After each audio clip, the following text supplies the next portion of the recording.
The real question here is, do you know Babe Ruth's real full name? His mother does. It's not the question. She never told it to me personally. So.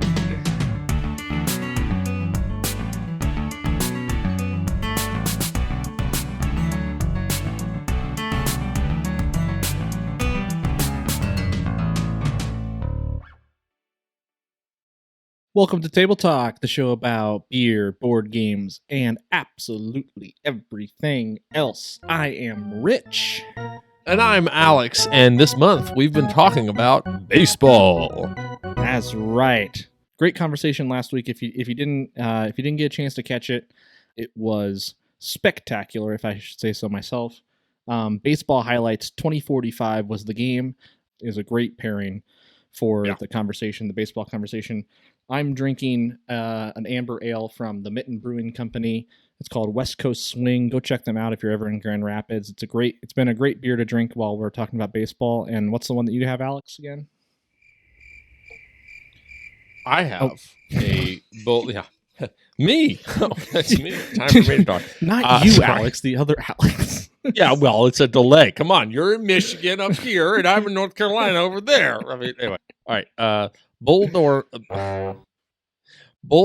Durham Beer Company, and I'm drinking a light ale. It is a perfect baseball summertime brew. Right. Yes. Go check them out. We talked about them more in the last episode. We're going to move on, though. We're doing a conversational pitch and catch. That's the discussion topic for today. I'm going to be pitching a lot of questions at Alex. Do you want to do it? Here. Yeah. Ready? Nice. It was a little slower than I wanted it to be. I was trying to get there. My fastball is a little... It's your changeup, man. It's okay. Use the changeup. Yeah, I always use the changeup. That's my go-to pitch, is the changeup. But we are change from what? Nothing. Absolutely nothing. That's changeup. What it is. It's a changeup from what? From anything that could be considered a pitch, an actual pitch. But yeah, I finished last episode kind of declaring my ignorance of the sport in general. So I do have some questions about the sport. And Alex, being the master that he is going to answer all of those questions without any fail. You don't know the sport of baseball, then. It's built on failure. There you go. I'll explain later. Yeah. All good things are built on failure. I like that. But I have a long laundry list of questions for you, Alex, that I am going to say three. If you get three of these questions wrong, then you lose. That's the game. This could be a short episode, folks. 3 strikes and you're out. And then, the episode's over. So we're going to, hopefully we can get to questions 6 and 9. I'll start you out with some softballs here. All right. How many strikes until you're out?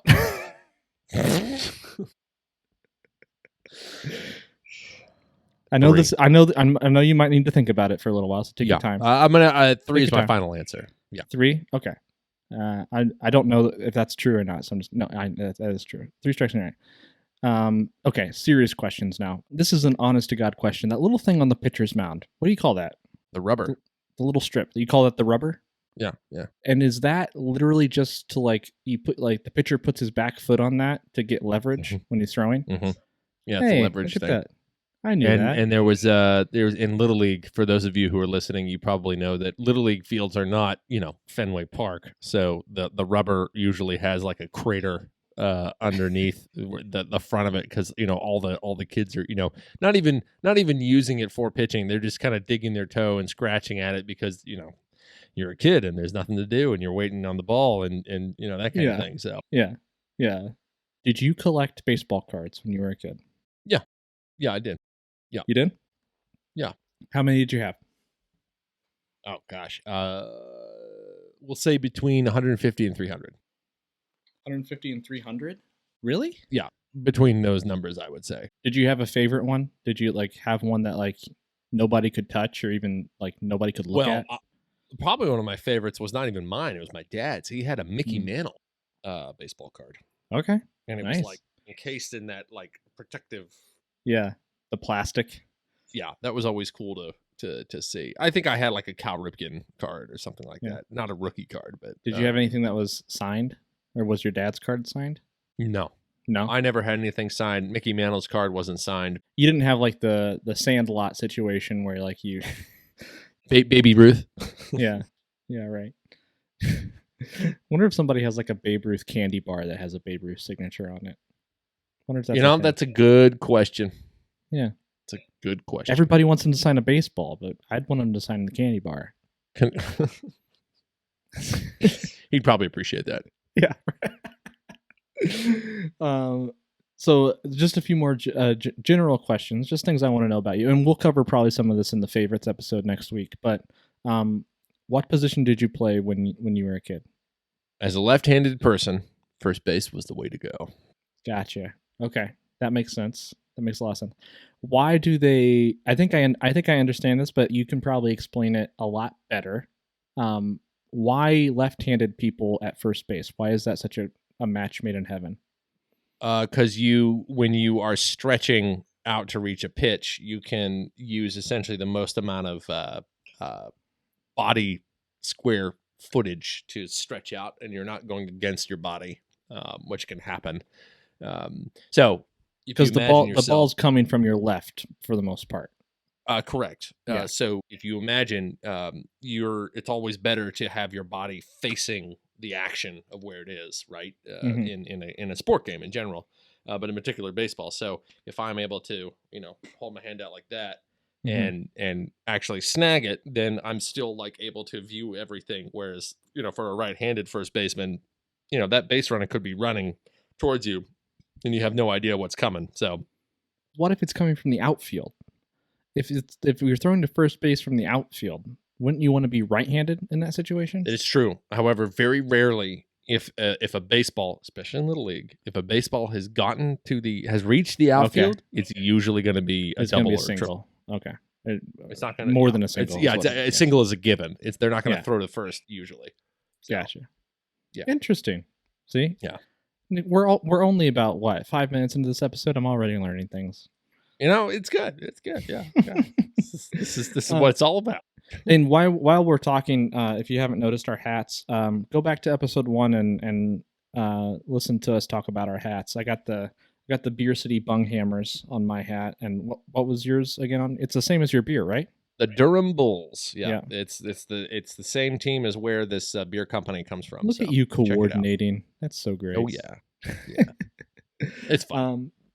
Okay, so now we're kind of getting into actual baseball questions that I literally have about baseball that I haven't gotten answers to. Okay. All right. So we're not into the statistics and stuff like that where I'm trying to stump you yet. This is just stuff I want you to weigh in on, because it's kind of stumped me for about 31 years. Okay. Okay. So looking at a baseball, lacings on a baseball. This has always fascinated me. The way the baseball is laced. Okay. Can you explain to me, why is it laced the way it is? I understand why the laces exist for gripping for a pitcher. I don't understand why it's designed like this. Why not just put like a straight lace like down the middle of the ball? Why is it like this? Do you know? I actually don't know why it does the thing. Yeah. That. I do know what's inside, which I spent a summer one time unraveling a basebore. Yeah. So inside is like yarn, cork, almost like a really hard rubber ball. More yarn, more wool, more cork, more, kind of thing. The level of what's inside a baseball is actually pretty interesting. In terms of the lacing, I don't exactly know why they do the kind of the cross section, other than that my guess is that with the amount of force that bats hit balls, that if you just did straight lacing, my guess is that there's a higher potential of the lacing itself to tear, or get beat up.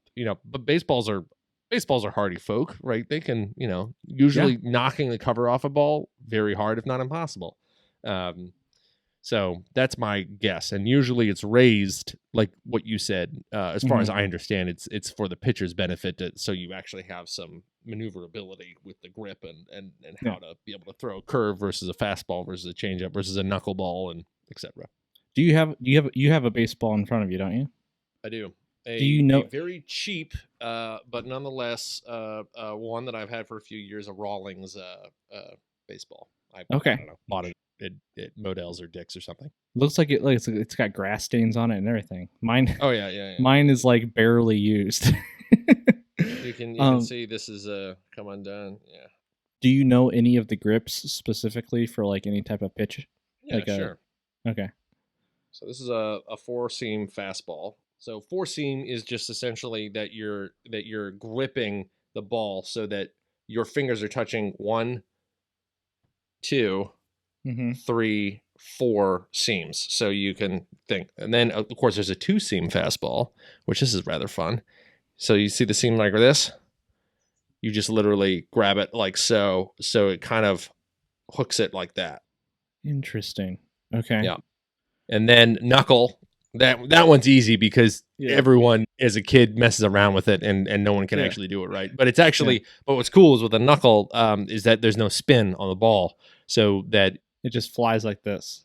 Right. If you can do it well, what it means is that there's less velocity for the batter to actually work with. So it's actually harder. It tends to be harder to actually get some momentum on the ball, unless of course you're the 2003 Yankees when Tim Wakefield from the Boston Red Sox, who's expert at knuckleballs, pitches a knuckleball like in the 8th inning of the championship series, and the New York Yankees, home run, and the series is over. So wow.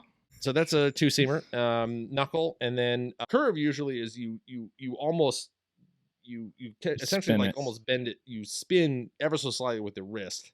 And the idea is that, again, the ball is coming at you like this and then goes like this. Yeah.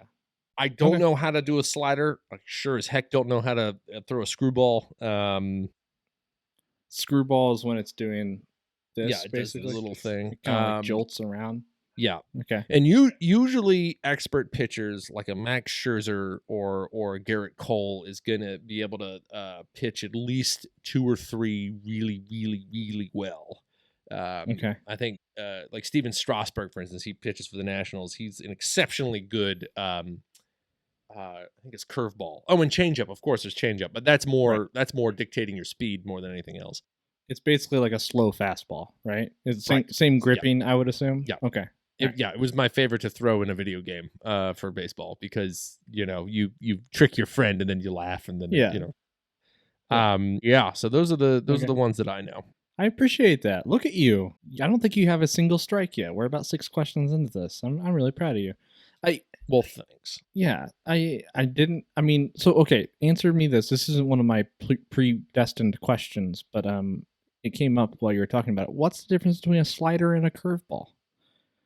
I think it's a matter of how you deliver it.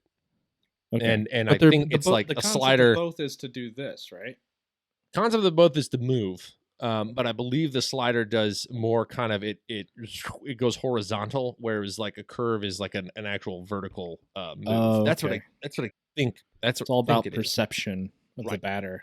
Okay. Now, if you are a fast pitch softball player, and this is really cool, is that the pitchers that play that can actually their curveballs go up, not down. Okay. Because of the way that you're pitching a softball, it's going from underneath and then up. So it's pretty wild. Like curveballs and sliders in that game still exist. It's just essentially inversed. Interesting. Which makes for some really interesting. I didn't even know that. Pitching. So I mean, again, pardon my ignorance. I just assumed softball. We're just talking about straight fastballs all the time because I didn't think you had a lot of play with how you could deliver it underhand. Oh no, yeah. You can do all kinds of things. Yeah. It's pretty cool. I learned what a pennant was in the last episode. Ah, very good. I didn't realize it's basically the triangular flag, right? Yes. That every ballpark, I guess, would fly for their team. I don't understand because I do understand that the pennant used to mean the championship game, right? When did it change from pennant to World Series, and why did it change from pennant to World Series? So there actually isn't a change. It's just the Oh. use of it being popularized or not. So here's the difference. Oh, The okay. American League pennant or the National League pennant is, in fact, if you win the American League or the National League, and then you play in the Oh. World Series. So it's Okay. kind of like conference championships in football, right? Correct. Okay. Yeah. So That's correct. still Now, that's technically called the pennant for each of those correct. leagues. Now, okay. the reason why it's less talked about, which is interesting, is the fact that the way the playoffs now work, which I think, frankly, I prefer the way the playoffs work now rather than way back in the day. So back in the day, it was just the top two in the American League that would play for the pennant, or the top two that would play for the National League pennant. That was the playoff, and then they would play the World Series. It was 2 rounds, and that was it. And then eventually they added division series and wild card, and then the sudden death game now, which is excruciating if your team is in it. Okay. Oh man, I had a heart attack a couple years ago. There's a sudden death like playoff game, like a one and done situation where you're not playing. 165 game season or 62 game season, something like that, and then one game, and then to determine your entire fate is it. It leads to some really good games, but man, yeah. Okay. For those who are Nationals fans, you'll know what I'm talking about. Nationals Brewers 2019. You'll know what I mean. So let me get this straight though. It's kind of like the wild card series, right? But it's like one step down from like a wild card for the playoffs is the sudden death game. So yes, usually in baseball they do not have a wild. So football, yeah, wild card game is a game. The division game is a game. Right. Baseball, and I think it's because of its less like physically pounding nature that football has, is that you do series. So in the case of baseball, you usually have best of 3 or best of 5 or best of 7. And in the case of they didn't do it last year because the season was shortened because of COVID. But usually now they have a 1-game playoff where the last 2 teams of each side plays in order to get into the division series, which is a best of 5. Okay. So the stakes are so high because you spend 165 games, 162. Got to figure that out. To play in this one game playoff. Yeah. So it actually, what it did, it increased. I think what they were trying to do is increase viewership numbers, which I think it worked. But it also makes teams really want to compete hard during the season because you don't want to be in that 1-game playoff. Right. Because there's no room for mistakes. And there's a lot of really good teams that have, 90 some odd win seasons that end up in that 1-game playoff and they lose, which is really, it's heartaching. It's a heartbreak if you're stuck in there. Right. So. I didn't know that there was actually that was actually the structure that was set up. How old is that? Is that I'm assuming it's pretty recent that they started doing the 1-game rule? Yeah. That's fairly recent. I think that was 4 or 5 years ago, something like that. Okay.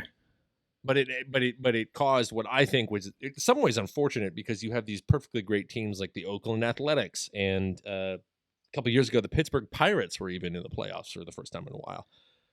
But because there's all these other great teams like St. Louis Cardinals or at least in the past it's Houston Astros, like they take the division, so you're stuck in this game.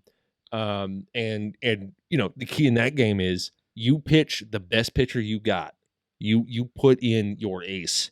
Remember the Pirates in particular ended up in this problem where they went to the playoffs, they went to the wild card 2 seasons in a row, and both times the other team sent in it was one of their best pitchers that they possibly had, and it was a shutout because that those pitchers are competitive and they know that I gotta shut everybody down. Right.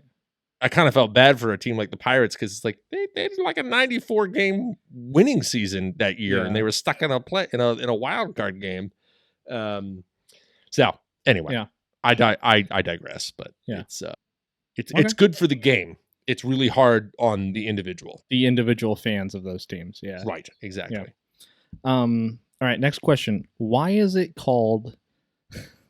And again, this is ignorance. I understand there's very good explanation for this. But why is it called the World Series? any other American sport, football, basketball, even hockey, right? That does include teams from a different country. It's not okay.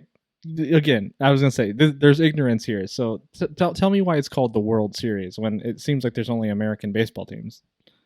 You are correct, save for one team, Toronto Blue Jays. Toronto. I figured it was Toronto. Okay. There used to be the Montreal Expos, but they since have come to DC, became the Nationals. So Okay. it was that. All right. In terms of why it was called the World Series, I actually don't know specifically, but what I understand is that it was done back in the day when when the World Series was the sport event of the year and of the continent.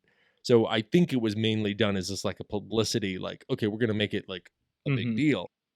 Now I think it actually makes even more sense because baseball, you want to talk about diversity. I think baseball is actually one of the most diverse sports, period.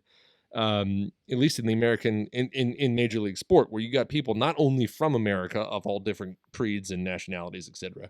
Yeah. But you have folks anywhere from Dominican Republic to Japan to South Korea to any number, Mexico, any number of these things, these places. So there's actually a pretty hefty amount of world attendance now within these teams. So now I think it makes more sense now. But I can have that be strike one where I don't actually know the exact story of why it's called the World Series.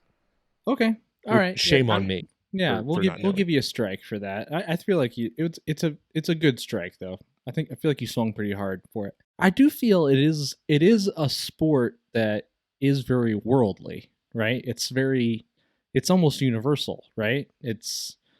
I feel like anywhere you go in the world, people are playing baseball. There's some type of baseball going on. It's not like anything else, really. It is the most, in my opinion, it is the most democratic sport of all the professional fields because you can incorporate one, obviously people from around the world play, but it also incorporates something which is very different from most sports. Is body type is vastly diverse compared to like NBA players. All have to be tall. All have to be right. Usually lean and usually be able to jump. The endurance aspect. Soccer players, straight endurance. You need to run for 15 miles without whatever. You need to fall over dramatically and act like you're in pain. So you got to be good actor. No, I'm kidding. Sorry, guys.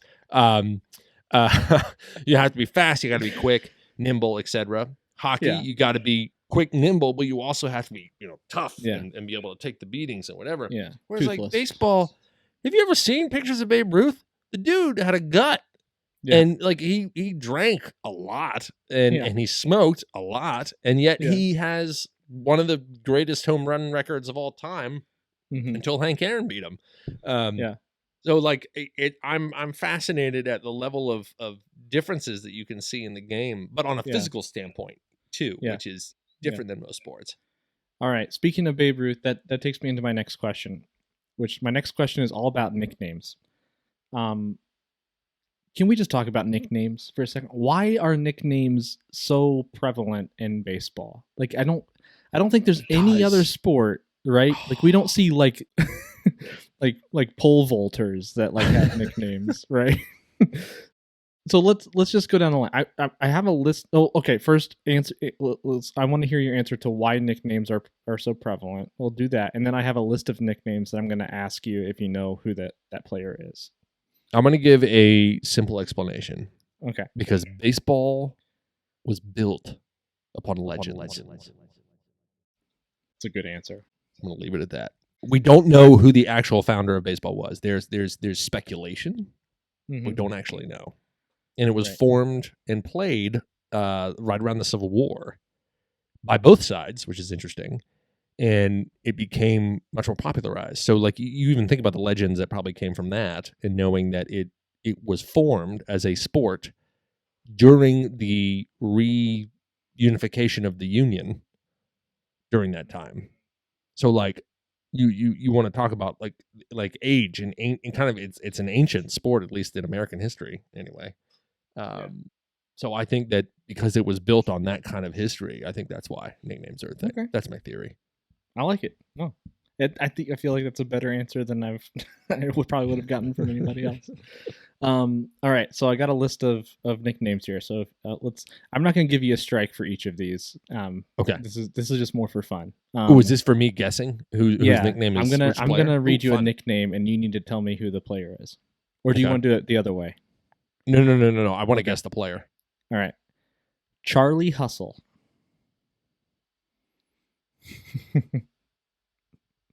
Is it Charlie something? No, that's the whole point. That's why I chose it, because the guy's name isn't even Charlie. Yeah, it is Pete Rose. You got it. Oh, nice. Cool. His name's not even Charlie. Why is it called Charlie Hustle? I have no idea. I have no idea. All right.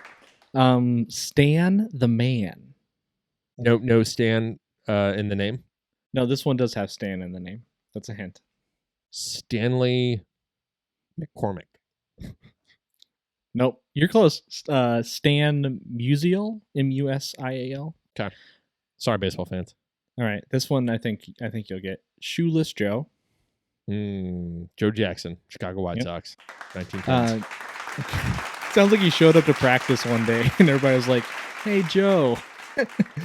Where are your shoes, buddy? I mean, he actually did show up for a game without playing his shoes because he didn't, for whatever reason, he didn't have him there at the time. That's how we got the name Shoeless Joe Jackson. Yep, and the name stuck. Yep. And he played that game without his shoes? I think so. So wow. so the stories go. And then he was also part of the White Sox gambling scandal in 1919. Or sorry, they threw the game, that we can get into that later. A lot of people think he was innocent. So okay. This next one's pretty easy. Sultan of SWAT. The Great Bambino, Baby Ruth. The Babe. Babe Ruth himself. The real question here is, do you know Babe Ruth's real full name? His mother does. It's not the question. She never told it to me personally. So, George Herman Ruth was his name. I get why you went with Babe Ruth. Yeah, I'd go with Babe as well. Maybe. All right. This one I love. Oil Can. Oh, no idea. Yeah, I figured these would be hard. Oil Can was Dennis Boyd. I mean, it sounds like either he was really slow or really fast, and he needed an oil can to grease his wheels, so to speak. It's like he got up to bat, right, and he just like stood there and like froze. Maybe he was maybe he had a lot of walks. Maybe that was his specialty. Yeah, right. Like he just never swung. he didn't swing at any pitch, and everybody's calling from the dugout. They're like, "Oil can." Speaking of which, there is a nickname, the Wizard of Oz. Oh, the Wizard of Oz. Yeah. That makes me think this person's from Kansas. Is it a Royals guy? I don't know. I can look it up. No idea. Okay. No, that's fine. Can you use it in a sentence? John Madden. John Madden. Sorry, the mental image of John Madden playing baseball. Drawing highlights as he's watching the game. So he's gonna pitch it right here. He's gonna do it right there. And what he's gonna actually do here is he's gonna throw the ball, and the guy, he's gonna try and hit it. He's gonna try and run around the bases, and he's gonna try and score. But the other team doesn't want him to do that. They need a John Madden in the sport. That's what they need. No, Wizard of Oz was Ozzie Smith. Yeah, for those of you guys who were listening and have since turned off this episode because of my terrible showing at baseball trivia, just because I don't know baseball trivia all as extensively as some doesn't mean I love this game any less. But continue. The Splendid Splinter. Ooh, Splendid Splinter. I feel like that's like Willie. No. Willie Mays was a Say Hey Kid. From my understanding, this is a home run hitter in the 40s. Oh, Lou Gehrig? Mm-mm. I think he played for Boston. Gosh, I don't know my Boston. I don't know my Boston players during that time. All right, Ted Williams. Oh, Ted, of course. Okay. All right, 2 more, and then we're done. All right, so Hammer and Hank. This one, I think, is relatively... Hank Aaron. Okay, there you go.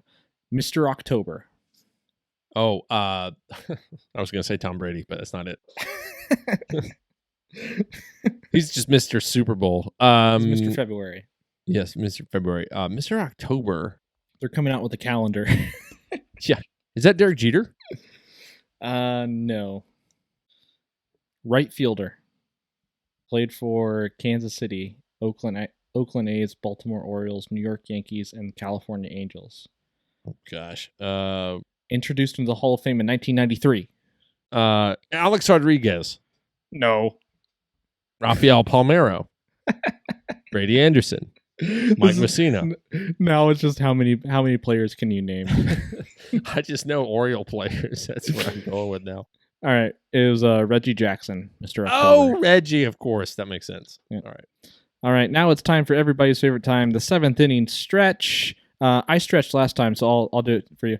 Take me out to the ball game. Take me out to the crowd. Stretch it out here. Buy me some peanuts and Cracker Jacks. I don't care if I ever get back. Let me root for the home team. If they don't win, it's a shame. Or it's 1, 2, 3 strikes, you're out at the old ball game.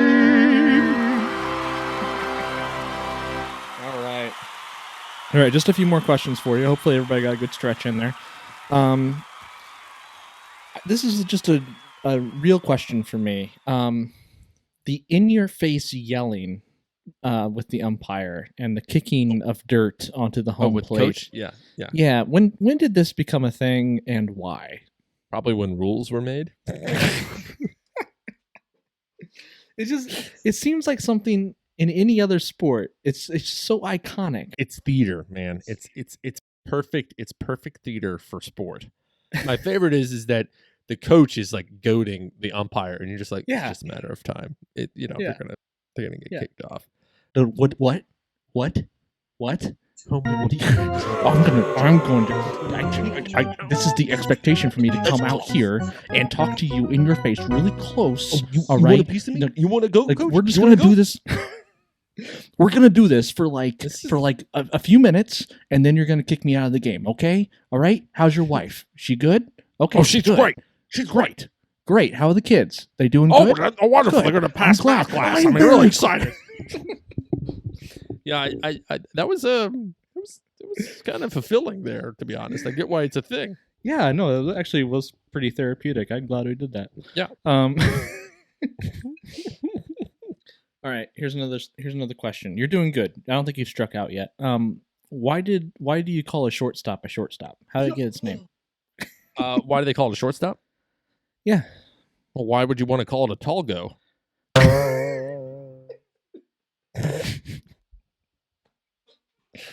That's the real question, sir. That's all right. Next question. Just gonna leave it at that. Don't know the answer. Yeah. Why? Okay, mistakes are made in every type of game, right? Players drop passes in football. Guys miss shots, right? Mm-hmm. And basketball. Errors are statistics in baseball. Yes. Well, I get that there's statistics in other sports, right? Like people are counting how many passes are dropped and how many shots are missed. It seems like in baseball, though, like you make one mistake and it is in the books. Like it is like something that people will judge you for. What's the theology or philosophy behind errors in baseball? So this is my theory. I don't know exactly when errors were made to become a thing. However, I will say on a accountability of teamwork, I think it is something to be said about baseball where, like, heck, Bryce Harper can be Bryce Harper, but he's not LeBron. Like, you can't just score 50 points by yourself and be like, oh, okay, I played for the Cavs. Oh, that's great. How'd you do? Well, I myself was able to come back and come back to beat the Warriors 3-1, and I came back. Well, how'd the Cavs do after you left? Oh, they won 10 games the next season or something like that. Right. Yeah. So I think there's a sense of like, okay, it's not just about you, it's about the team. So I there's a public record of if you've made a mistake. My theory is that because this game is so old, is that it was probably, I mean, no offense to our own modern age, it was probably invented in a time when I think like personal accountability to your community and your group was more seen as necessary in being a well-rounded human. Interesting. I'm probably completely wrong, but there is that theory of mine because I do think it's the only thing that I know of in a sport that, you're right, has a public declaration of your error. Yeah. It's called error. It's not Error. Yeah. Oh man, I just can't imagine like a player walking into like the general manager's office and like, yeah, you had 89 RBIs this season and then 17 errors. Like, just having somebody like, can you imagine being like a basketball player and just like walking in and being like, you missed 82 shots this season. Like, well, my favorite thing too to think about is the fact that, like, can you imagine, hey, I'd like a raise. Oh, well, let's talk about those errors and then we'll talk about a raise. Right. Yeah, exactly. Just general like jobs like you and I have, right? Like the mistakes that we make on a daily basis are being tracked and used against us. You made 4 proofreading errors in the past month.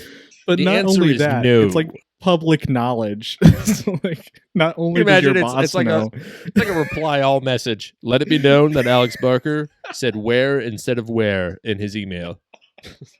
Yeah, he used YOUR when you should have used apostrophe RE. Yeah. Idiot. Oh man. Okay, so how do baseball fans, and not that you speak for everybody, but as a baseball fan, I'll ask you specifically. Okay. How do baseball fans feel about catching foul balls that could be caught by players? Ooh, controversial topic. Okay, there are a lot of rules, and this is one thing I also love about baseball. There's a lot of like these weird like unspoken rules that you're not supposed to do. Like the latest thing that's controversial right now is the bat flip. Like, that's like ever since Juan Bautista did it as a Toronto Blue Jay hitting a home run in the ALDS against the Rangers, which was a freaking awesome moment in baseball. If you want to watch that replay, it's really fun. Okay. And he does a bat flip and goes crazy. And then eventually, that's been like, oh, it's it's not classic baseball, it's this, that, whatever.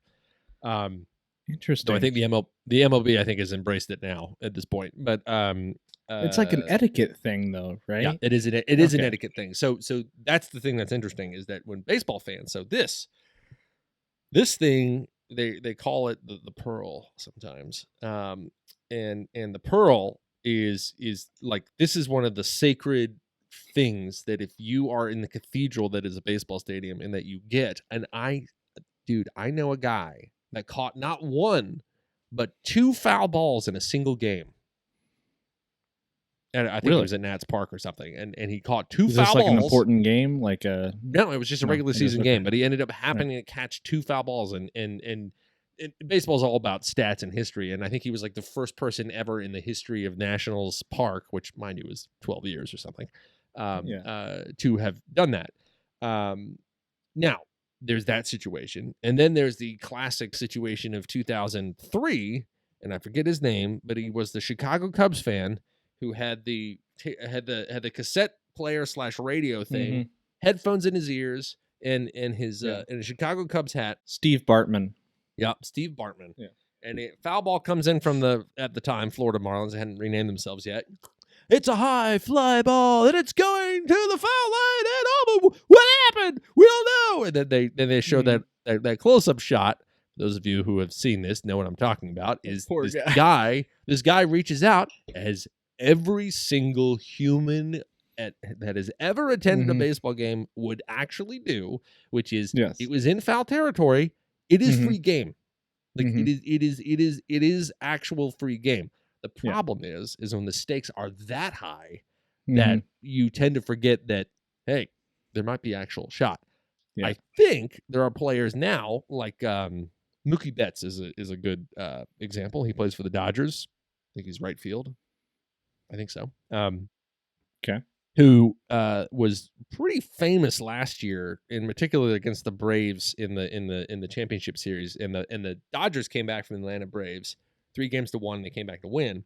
And one of the big things that kept happening is that Mookie would actually be able to snag home runs right outside the foul line or the home run territory. So Mhm. if the fan were to reach out and bloop and grab it, it would be a home run. Mhm. But I think now with people making those kind of catches, there is that kind of like, oh, okay. And I think the Steve Bartman case really freaked people out because, Yeah. the poor guy can't go to Chicago games anymore. Right. And Yeah. well, and Not to I think, mention, you watched the video, and the reason I know a little bit about this is because I did research it because I did want to talk about it in next week's episode. yeah, The guy next to him was reaching out, just right next to him. Yeah. I don't know that guy's name. don't know. Like, Don't know. so it's good for me to know from a baseball fan. It is still controversial, and it's good to know that there are situations, especially like the Steve Bartman situation, that have kind of made people. I know if I go to a game and I'm sitting right there on the wall, I'm thinking twice about reaching out to grab a ball. Like, yeah, I don't want to be on the news the next day. All right, now we're going to get into some trivia. So these are kind of the last few questions here. So this is Okay. where I'm really going to test you. Okay. Really going to test you. With which team did Roger Clemens begin his major league career? I'll repeat the question. With which team did Roger Clemens begin his major league career?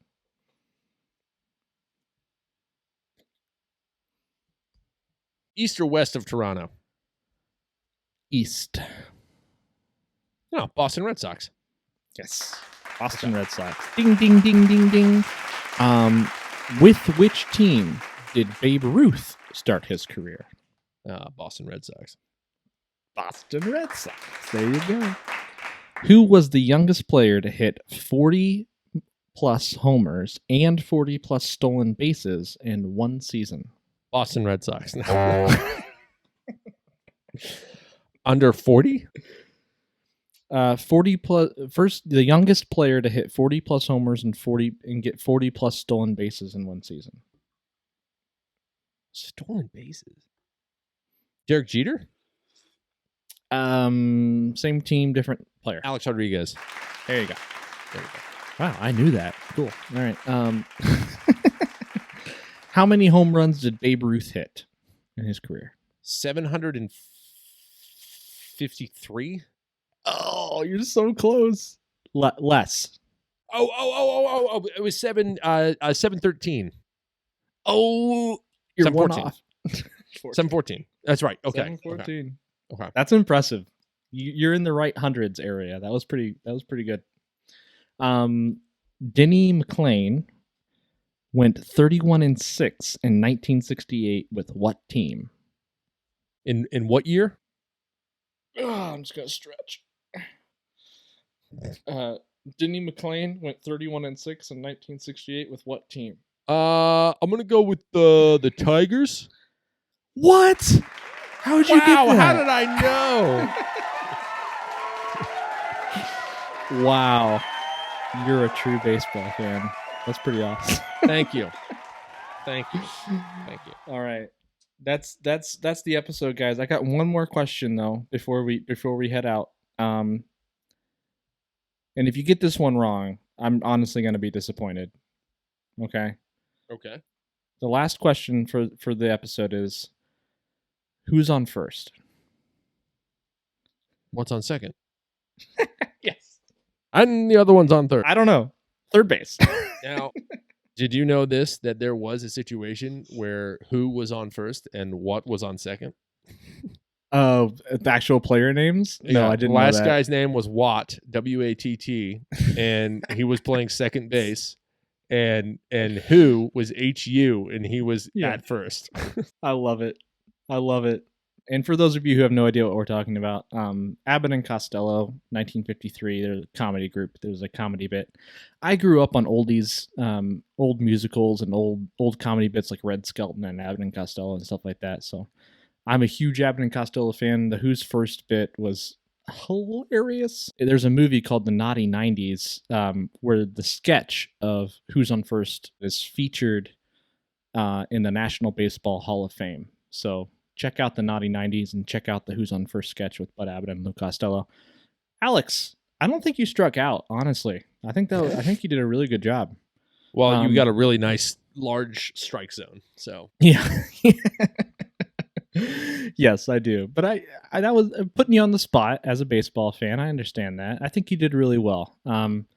Next week, guys, we are going to be digging into our favorites of the sport, favorite teams, favorite players, favorite baseball stadiums, and all sorts of different favorites that we're going to go through. We're going to talk about some childhood memories with baseball and all that kind of stuff. I think we're going to share some photos as well of us playing some baseball when we were kids. So tune in for that.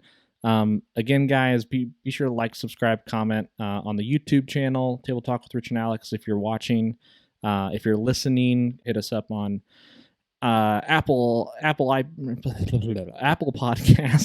and iHeartRadio, Spotify, Audible, all the big podcast hubs where you can find us. So you know where to go. Yeah, you know where to go. Put us in your ears. Listen to us talk. Alex, thanks so much. Oh, always a pleasure. All right, until next week, guys. Be happy. Brew hoppy. Game on. Game on. Cheers, bud.